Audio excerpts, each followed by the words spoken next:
I'm Ann Musick. I'm the nutritionist here on staff at Dr. Blatman Health and Wellness Center. And I'm Dr. Hal Blatman, and we're working together on this ReCODE project. Right. So, Dr. Blatman, can you start by just kind of sharing with people what your role is with the ReCODE program here? So I'll be the supervisor and the medical director. I'll be doing some of the intake. You'll be doing some of the intake, and we'll be working together to help people work through their path in regaining their mental faculties. Right. So I'll focus on the toxicology. We will join each other on nutrition. You're going to focus on the nutrition, but also on lifestyle, on brain exercise. I do the cognitive assessment.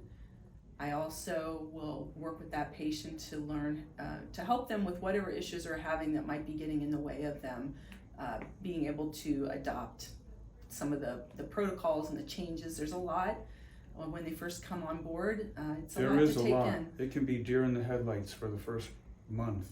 Right, and There's the a key lot of is really changes. to make it as simple as possible. Take little bite-sized pieces, not try to do too much too soon, but always working to make additional changes over time until all of those have become kind of part of that person's normal everyday routine.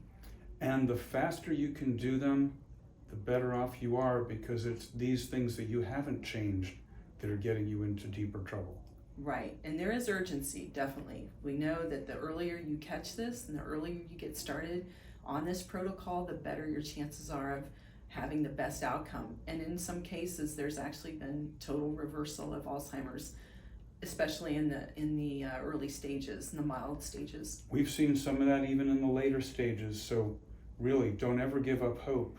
Right. There's always a way, not always a way, sometimes it is too late, but as the individual person, you never know if it's too late for you till you step up to the plate and try and see what your body can give you back. Absolutely. And so what we're encouraging the patients and the public, if you have a loved one or you yourself have noticed changes in your memory, personality changes, it's really vital that you come in and do what we call a Montreal Cognitive Assessment.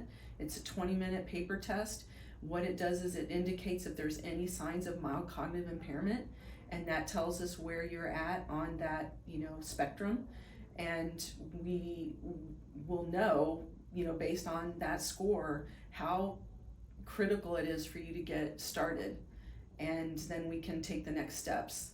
But the first step is really just coming in, making the appointment, getting that test, getting your questions answered. There's a lot to cover. We wouldn't be able to cover it here now, but definitely come in for an hour, sit with me. We'll go over the program. We'll go over what to expect, answer questions, and do the test, and then we can go from there. And if you can, don't you think it's important for people to bring a family member or a close friend for support, for taking notes? I'm glad you brought that up. Yes, because it's almost a game break. I mean, it'll make or break the experience of depending on your care team, and you have to have that support person or persons, caregiver, family member, spouse, who's able and willing to really make the commitment and to go on this journey and really help you through the journey. This isn't something for somebody to do by themselves. And what's really nice is that if you do the journey, you've got a good chance of recovery. Absolutely. And that's really the great news, because for so many years, Alzheimer's disease has been a death sentence for people.